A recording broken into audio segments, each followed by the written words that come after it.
চকবাজারে ওয়াহিদ ম্যানশনের দোতলায় রাসায়নিকের গুদাম থেকে আগুনের সূত্রপাত, ঘটনাস্থল পরিদর্শন করে বুয়েটের প্রতিনিধি দল।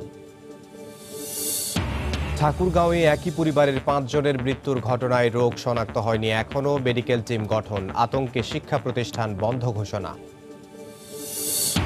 এবং গাইবান্ধায় তুচ্ছ ঘটনাকে কেন্দ্র করে মা মেয়েকে শারীরিক নির্যাতন, অপমানে স্কুল পড়ুয়া মেয়ের আত্মহত্যা, অভিযুক্তের শাস্তি দাবিতে বিক্ষোভ।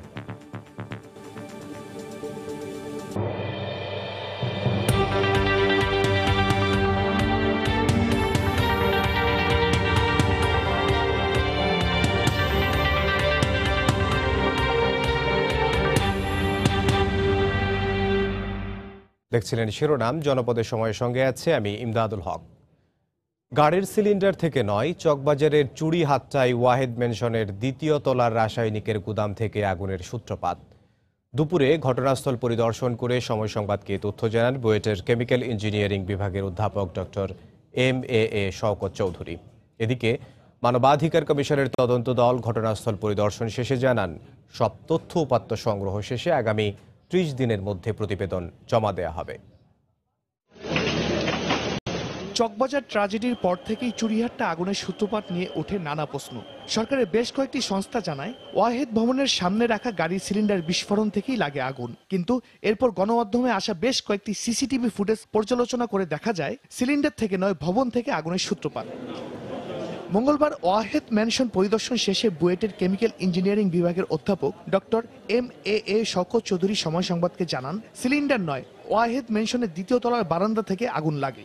দোতলার বারান্দাতে দেখা যাচ্ছে যে একটা হলো ওয়ালটা পড়ে গেছে, আর একটা হলো ওখানে যে বিমটা, ওই বিমটাই সবচেয়ে বেশি ভেঙে পড়ে গেছে নিচে। এবং এটা যে একটা কেমিক্যাল ভ্যাপার এক্সপ্লোশন, এটা এই স্ট্রাকচারাল ড্যামেজগুলো থেকে দেখে বোঝা যায়, এটা শিওর যে এটা কেমিক্যালের কারণে এক্সপ্লোশন হয়েছে। এদিকে মানবাধিকার কমিশনের 3 সদস্যের প্রতিনিধি দল ঘটনাস্থল পরিদর্শন করে জানায়, ওয়াহিদ ম্যানশন ভবনটি সঠিকভাবে নির্মাণ করা হয়েছে কিনা এসব বিষয় সামনে রেখে তদন্ত চলছে।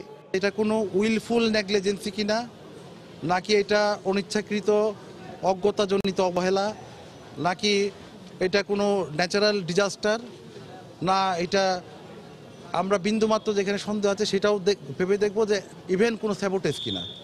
এদিকে ওয়াহিদ ম্যানশনে এখনো মিলছে রাসায়নিক কারখানার সন্ধান। ঘটনার 5 দিন পরও নিচতলা নতুন একটি রাসায়নিক কারখানার সন্ধান পাওয়া গেছে। আমাদের অনুসন্ধানের পরপর কিন্তু আন্ডারগ্রাউন্ডে যে কেমিক্যালের গোডাউনগুলো ছিল সেগুলো সরিয়ে নেওয়া হলেও এই জায়গাটির সন্ধান কিন্তু এখনো কেউ পায়নি, যার কারণে কিন্তু এই কেমিক্যালগুলো এখনো সরানো হয়নি। শাহরিয়ার জামান দ্বীপ, সময় সংবাদ, চকবাজার, ঢাকা। ঠাকুরগাঁওয়ের বালিয়াডাঙ্গিতে অজ্ঞাত রোগে আক্রান্ত হয়ে গত 15 দিনে একই পরিবারের 5 জনের মৃত্যুর ঘটনায় এলাকায় আতঙ্ক ছড়িয়ে পড়েছে। আরও 4 জন রংপুর মেডিকেলে চিকিৎসাধীন রয়েছেন। সেখানকার বেশিরভাগ মানুষ এখন মুখ ঢেকে চলাফেরা করছেন। এ ঘটনায় স্থানীয় শিক্ষা প্রতিষ্ঠান অনির্দিষ্টকালের জন্য ছুটি ঘোষণা করেছে কর্তৃপক্ষ। জিয়াউর রহমান বকুলের পাঠানো তথ্য ও ছবি নিয়ে রিপোর্ট। ঠাকুরগাঁওয়ের বালিয়াডাঙ্গি উপজেলার মরিচপাড়া নয়াপাড়া গ্রামে সম্প্রতি অজানা রোগে আক্রান্ত হয়ে একই পরিবারের 5 জনের মৃত্যু হয়েছে। এই ঘটনায় পাশের বাউরুভিটা ও বন্দরপাড়া সহ কয়েকটি গ্রামে আতঙ্ক বিরাজ করছে। নারী, শিশু ও বৃদ্ধা সহ এলাকার বেশিরভাগ মানুষ মুখ ঢেকে চলাফেরা করছেন।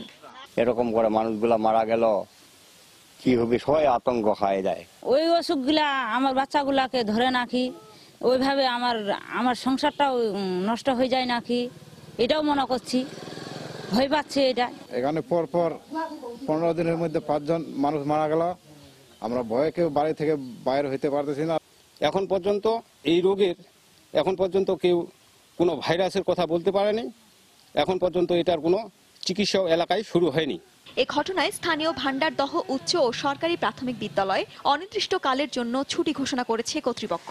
রোগটিকে আমাদের যেন কোনো কিছু ব্যবস্থা করা হয়। মাধ্যমিক শিক্ষা অফিসার এবং ইউনো স্যারের নির্দেশে সরকারি প্রাথমিক বিদ্যালয় এবং ভান্ডারদহ উচ্চ বিদ্যালয় সাময়িকভাবে বন্ধ রাখার নির্দেশ দেন এবং নির্দেশ না দেওয়া পর্যন্ত প্রতিষ্ঠান বন্ধ। রোগ নির্ণয়ে স্বাস্থ্য বিভাগের পক্ষ থেকে 2টি মেডিকেল দল গঠন করা হয়েছে। নতুন করে আক্রান্তদের চিকিৎসা দিতে স্বাস্থ্যকর্মী নিয়োগের পাশাপাশি সব ধরনের ব্যবস্থা নেওয়া হয়েছে বলে জানিয়েছেন চিকিৎসক। আমাদের এই হসপিটালে আমরা একটা কেবিন রেডি রাখছি এবং আমাদের অ্যাম্বুলেন্স সার্বক্ষণিক রেডি আছে। প্রাথমিক ম্যানেজমেন্ট দেওয়ার যে সব সুযোগ সুবিধা আমাদের আছে সবকিছু আমরা 24 ঘন্টা একদম রেডি করে রাখছি। গত 12 ফেব্রুয়ারি মরিচপাড়া নয়াবাড়ি গ্রামের তাহের মিয়া সহ তার পরিবারের 5 সদস্য মারা যান। গ্রামের আরও 4 জন রংপুর মেডিকেল কলেজ হাসপাতালে ভর্তি রয়েছেন। সময় সংবাদ, ঠাকুরগাঁও। গাইবান্ধায় তুচ্ছ ঘটনাকে কেন্দ্র করে মা মেয়েকে শারীরিক নির্যাতনের অভিযোগ উঠেছে। অপমান সইতে না পেরে আত্মহত্যা করেছে স্কুল পড়ুয়া মেয়ে। জড়িতদের গ্রেফতার করে শাস্তির দাবি জানিয়েছেন এলাকাবাসী। এ ঘটনায় 3 জনের বিরুদ্ধে মামলা করা হয়েছে। নূর আলম আকন্দ রিপনের পাঠানো তথ্য ও ছবি নিয়ে রিপোর্ট। অপমান ও নির্যাতন সইতে না পেরে লজ্জায় আত্মহত্যার পথ বেছে নিল 10ম শ্রেণীর শিক্ষার্থী শ্রাবন্তী রানী। তার মৃত্যুতে শুধু পরিবার নয়, ক্ষোভে ফুঁসে উঠেছে গ্রামবাসী ও সহপাঠীরা। কিছুতেই এমন মৃত্যু মেনে নিতে পারছেন না তারা। স্বজনদের অভিযোগ, সোমবার গাইবান্ধা সদরের ধনকুটি গ্রামে ছাগলে কলাগাছ খাওয়াকে কেন্দ্র করে শ্রাবন্তীর মা দীপ্তি রানীকে নির্যাতন করে প্রতিবেশী লিখন দাস। এক পর্যায়ে বাড়ি থেকে তুলে নিয়ে যায় শ্রাবন্তীকে। এতে লজ্জা ও ক্ষোভে আত্মহত্যা করে শ্রাবন্তী।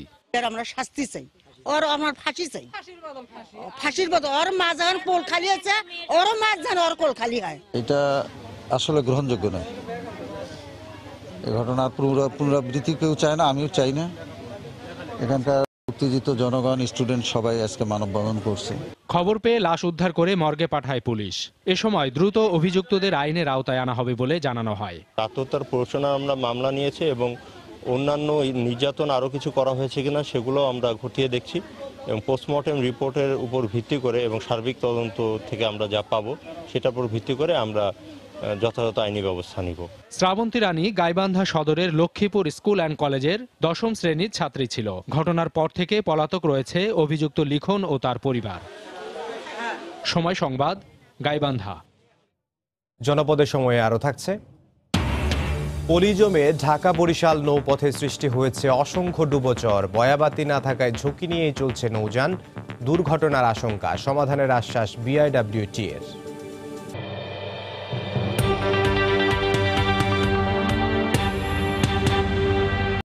উৎসবমুখর পরিবেশে দেশের বিভিন্ন স্থানে 3য় দফা উপজেলা পরিষদের নির্বাচনের মনোনয়নপত্র দাখিল করেছেন প্রার্থীরা। সকালে ঝালকাঠি জেলা রিটার্নিং কর্মকর্তার কার্যালয়ে 4টি উপজেলার আওয়ামী লীগ মনোনীত প্রার্থী সহ স্বতন্ত্র ও বিভিন্ন দলের প্রার্থী মনোনয়নপত্র দাখিল করেন।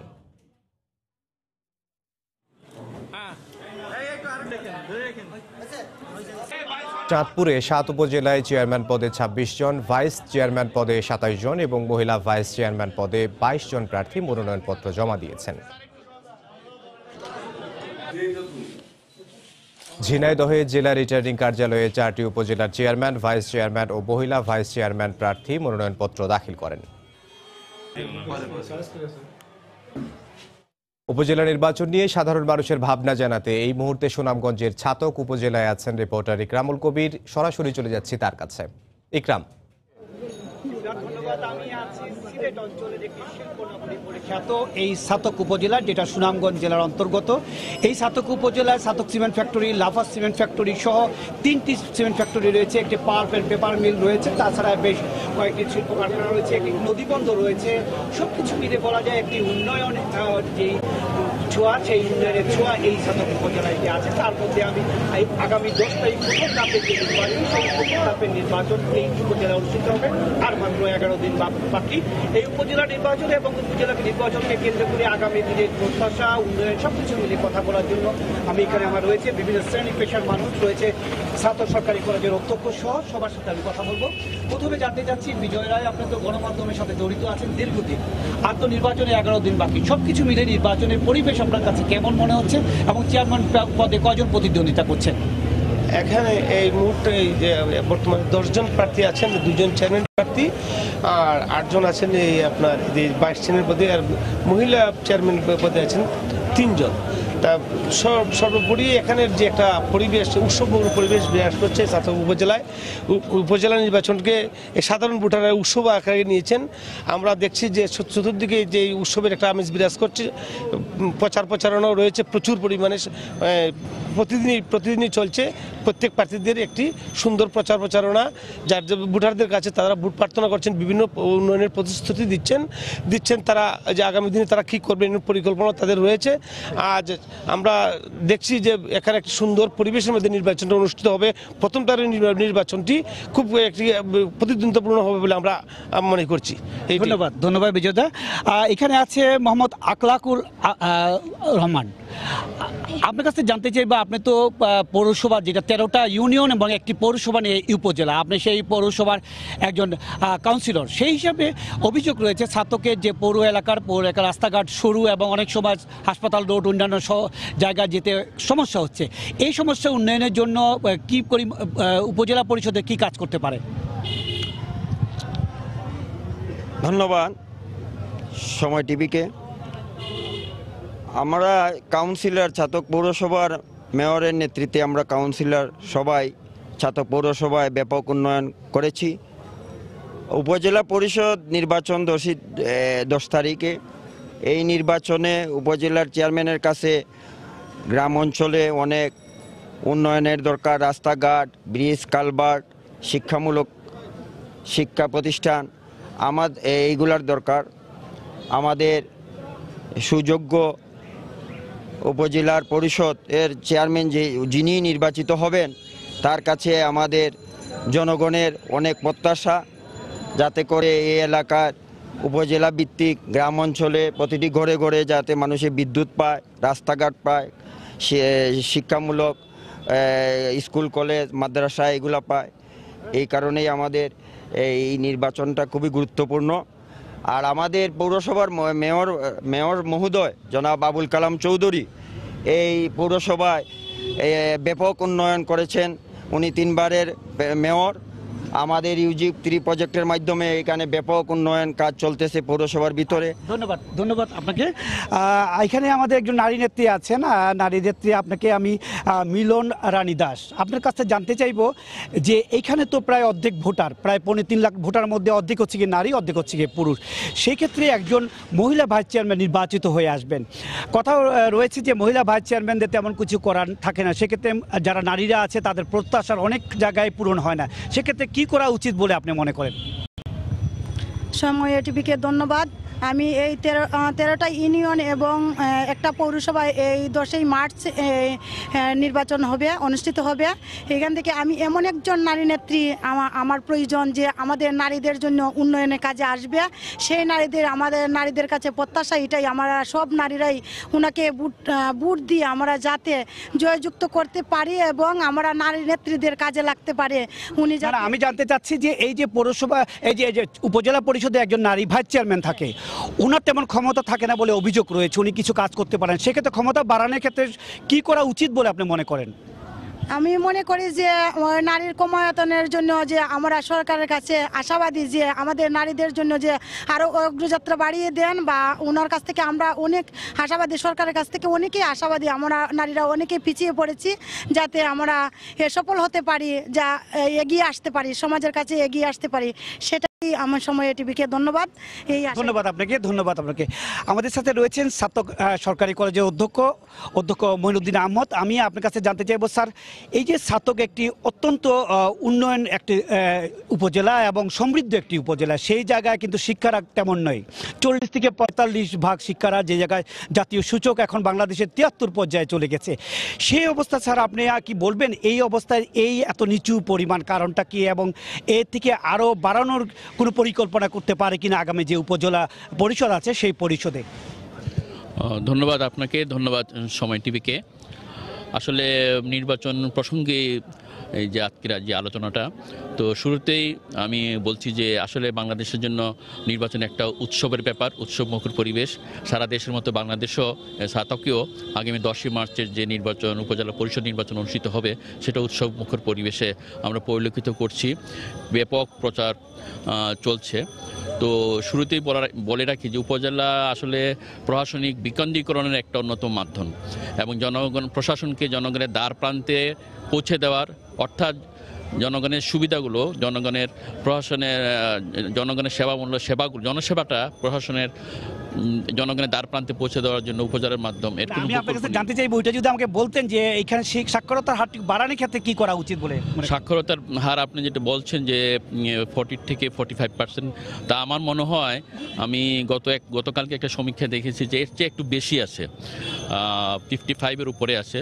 তো এখানে আসলে যেহেতু একটা শিল্পনগরী, আরেকটা দিক এখানে একটা বিশেষ উল্লেখযোগ্য দিক হচ্ছে ছাতক উপজেলা বা সুনামগঞ্জ জেলাটাই একটা ভাটি অঞ্চলের জেলা। ভাটি অঞ্চলে এখানে অনেকেই পড়াশোনার ইচ্ছা থাকা সত্ত্বেও সুযোগ পায় না। প্রায় বছরে অনেকটা সময় তারা পানিতে নিমগ্ন থাকে, স্কুলে যেতে পারে না, যার জন্য এখানে ঝরে পড়ার হারটাও বেশি, সেই তুলনায় এখানে শিক্ষার হার বেশি। তবে এটা আমরা আশাবাদী যে গত কয়েক বছরের তুলনায় শিক্ষার হার আরও অনেক আগে এগিয়েছে এবং সাথে সাথে ছাতকের উন্নয়নও শিক্ষার এই গুণগত উন্নয়নটা আরও বাড়ছে।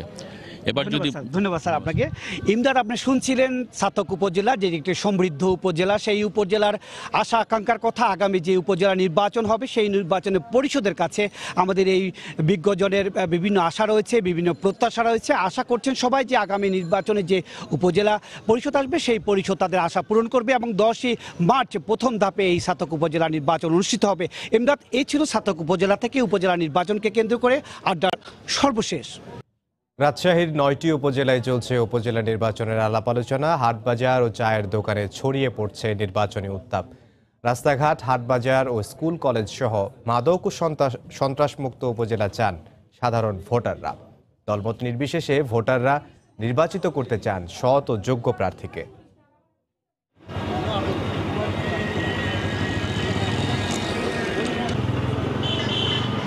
তৃণমূল থেকে প্রার্থী উঠে আসুক, সেটাই চাই এবং তার কাছে আমাদের প্রত্যাশা থাকবে আমাদের এলাকার উন্নয়ন। সব মার্কেটগুলো হচ্ছে টিনের, এখানে একটা বড় মার্কেটের দরকার।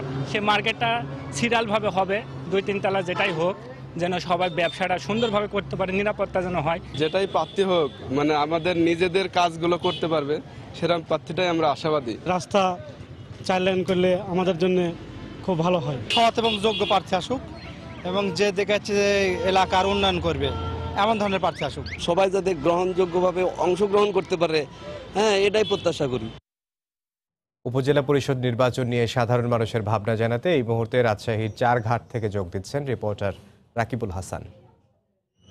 ইমদাদ, আপনাকে ধন্যবাদ। রাজশাহীতে কিন্তু প্রত্যেকটি জায়গায় উপজেলা নির্বাচনের যে হাওয়া সেটি বইছে এবং আমরা দেখছি উপজেলা নির্বাচন বেশ জমে উঠেছে। প্রত্যেকটি পাড়া মহল্লায় এবং উপজেলাগুলোর যে হাট বাজারগুলো রয়েছে সেখানে কিন্তু এখন একটি চর্চা, সেটি হচ্ছে নির্বাচন। এবং এই নির্বাচন সুষ্ঠু হবে, শান্তিপূর্ণ হবে, সেরকম যেমন প্রত্যাশা আছে, ঠিক একইভাবে কিন্তু তাদের প্রত্যাশায় এই উপজেলার উন্নয়ন নিয়েও। তা আজকে আমরা কিন্তু চারঘাটে এসেছি এবং চারঘাটের সাধারণ মানুষের সাথে এখন সেই উপজেলা নির্বাচন নিয়েই কথা বলবো। আমরা শুরুতেই একজনের থেকে জানতে চাই, একজন শিক্ষক, তার থেকে জানতে চাই যে আসলে আগামী নির্বাচনে উপজেলা নির্বাচন কেমন প্রত্যাশা করছেন এই নির্বাচনে?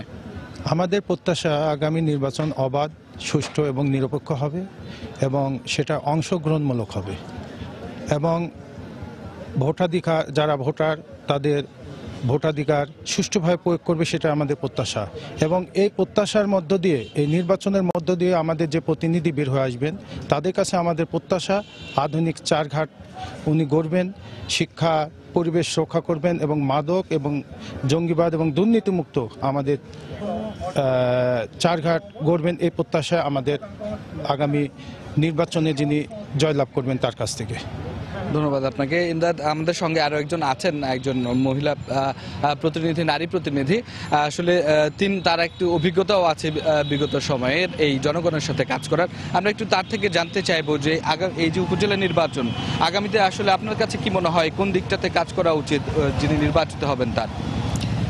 আসলে বিসমিল্লাহির রহমানির রহিম, আসন্ন যে উপজেলা পরিষদ নির্বাচন, এই নির্বাচনে যিনি বিজয়ী হবেন তার কাছে চারঘাটবাসীর প্রত্যাশা যে যেহেতু চারঘাট এটা একটা শহর থেকে একটু দূরে, কিন্তু এটা একটা শিল্পনগরী হিসেবে গড়ে তোলাটা আমাদের কাছে প্রত্যাশা। যেহেতু এখানে বেকার সমস্যাটা সবচাইতে বড় সমস্যা চারঘাটের বুকে।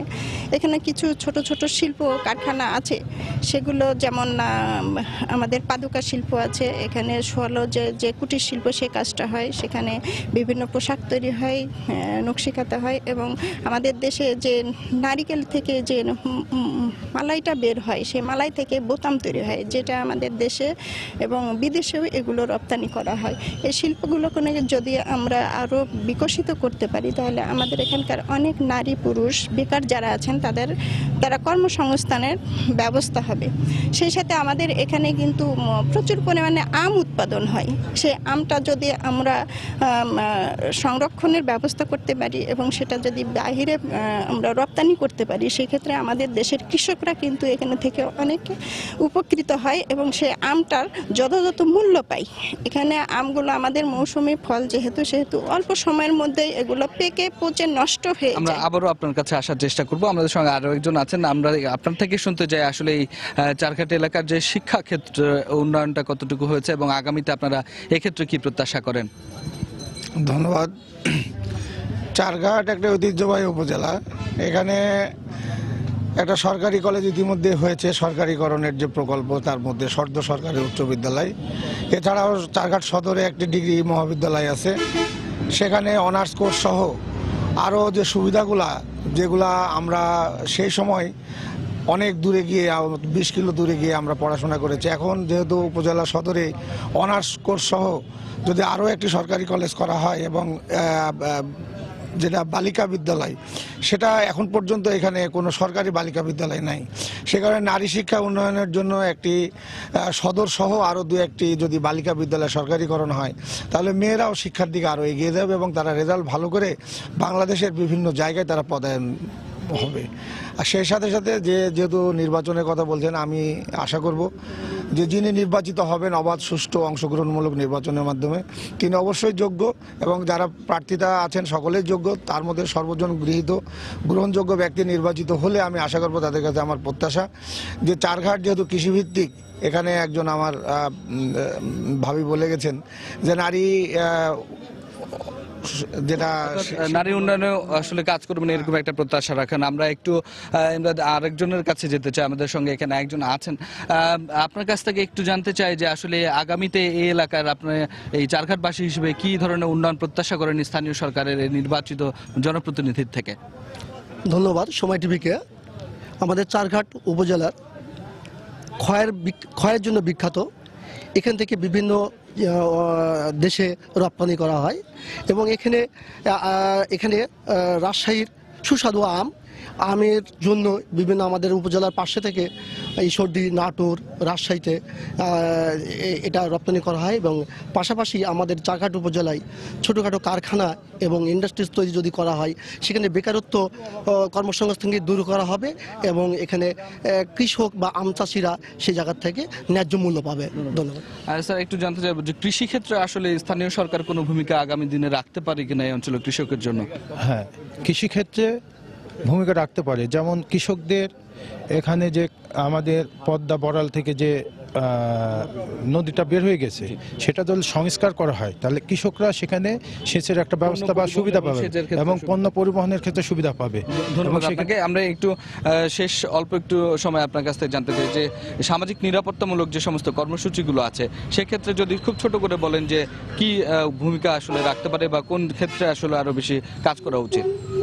সামাজিক নিরাপত্তার মধ্যে যেগুলো আছে, আমাদের এটা যেহেতু ইন্ডিয়ার একেবারে বর্ডার এলাকা, এখানে মাদকের বিষয়টা প্রচুর। এখানে ইন্ডিয়া থেকে সরাসরি মাদক আসে এবং সেগুলো সেবনের মাধ্যমে আমাদের এলাকার যুব সমাজ কিন্তু ধ্বংসের পথে প্রায়। এখান থেকে আমাদের এলাকাকে রক্ষা করতে হবে এবং এই সামাজিক নিরাপত্তার মধ্যে দিয়ে এবং নারীদের নিরাপত্তার বিষয়টাও আছে, তারা যেন অবাধ সুষ্ঠুভাবে তারা স্কুল, কলেজ, ইউনিভার্সিটি এবং বিভিন্ন কর্মক্ষেত্রে। আপনাকে ধন্যবাদ, আপনাদের প্রত্যেককে ধন্যবাদ আমাদের সঙ্গে অংশগ্রহণ করার জন্য। ইমদাদ, আপনি শুনছিলেন যে আসলে চারঘাটে যারা সাধারণ মানুষ তারা প্রত্যাশা করছেন আগামী দিনে একটি সুষ্ঠু উপজেলা নির্বাচন অনুষ্ঠিত হবে এবং এর মধ্য দিয়ে যিনি যোগ্য প্রার্থী নির্বাচিত হবেন তার থেকে প্রত্যাশা এই অঞ্চলের বেকারত্ব দূর করার পাশাপাশি যে স্থানীয় সরকারের যে সমস্ত উন্নয়ন কাজগুলো আছে সেগুলোকে অনেক বেশি ত্বরান্বিত করবেন এবং এই এলাকায় এই উপজেলায় একটি সুন্দর সুষ্ঠু উপজেলা গড়ে তুলবেন এবং সামাজিকভাবে একটি নিরাপদ উপজেলা হয়ে গড়ে উঠবে। তো ইমদাদ, এই ছিল আমার কাছে নির্বাচনী যে সমস্ত আলাপ তার সর্বশেষ।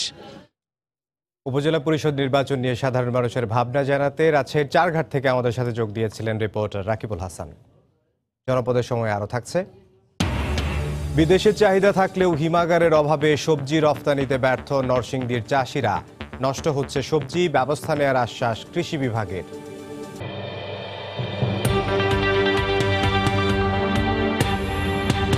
বরিশালে নৌপথের বেহাল দশা। নদীগুলোর বিভিন্ন স্থানে পুলি জমে সৃষ্টি হয়েছে ডুবোচর।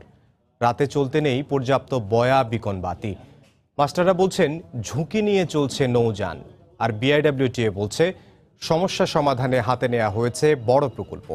মাহমুদুর নবীর ক্যামেরায় আরও জানাচ্ছেন ফিরদাউস সোহাগ।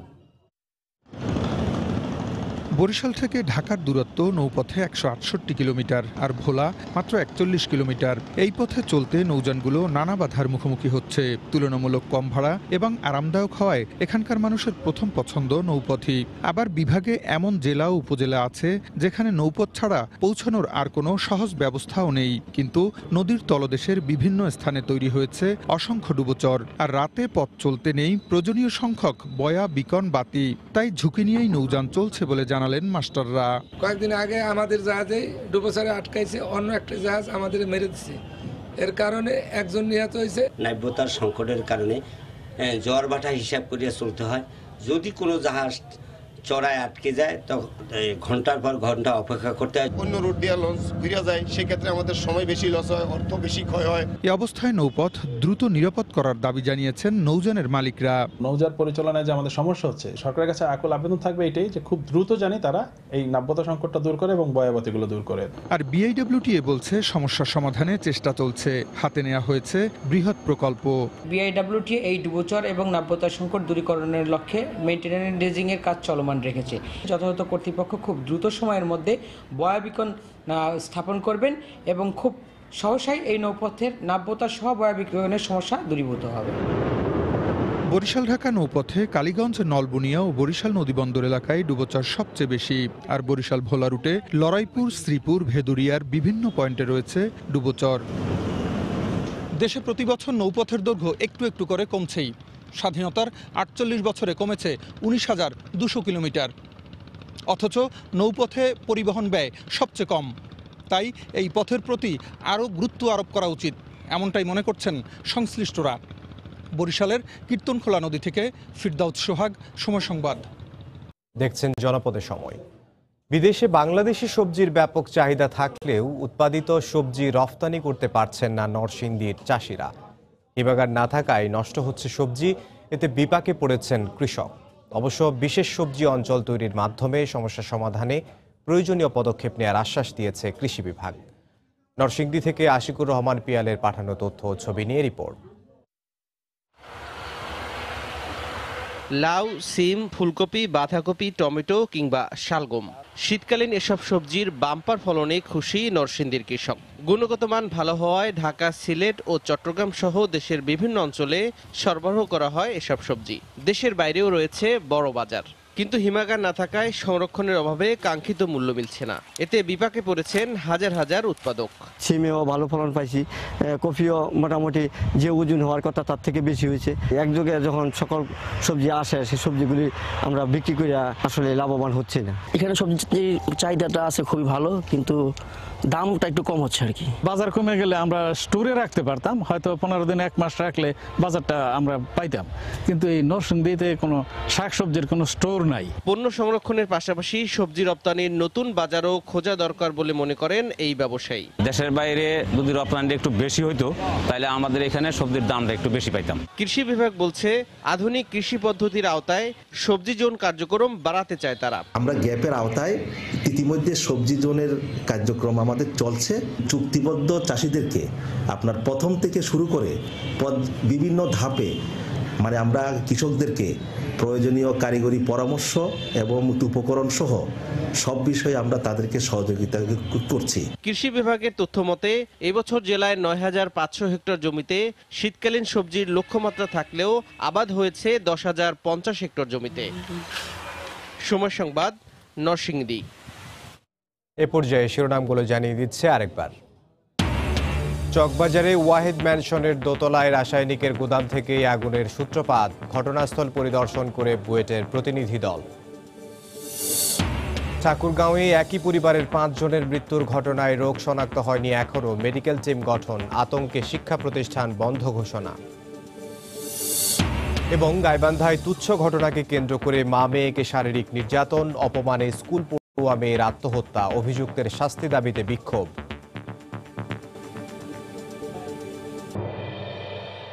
এই ছিল এখনকার মতো। যে কোনো খবর পেতে ভিজিট করুন সময়নিউজ.tv। আপনার মোবাইলে সময় সংবাদ দেখতেও সব খবর পেতে ডাউনলোড করুন সময় অ্যাপ। সঙ্গে থাকুন সময়।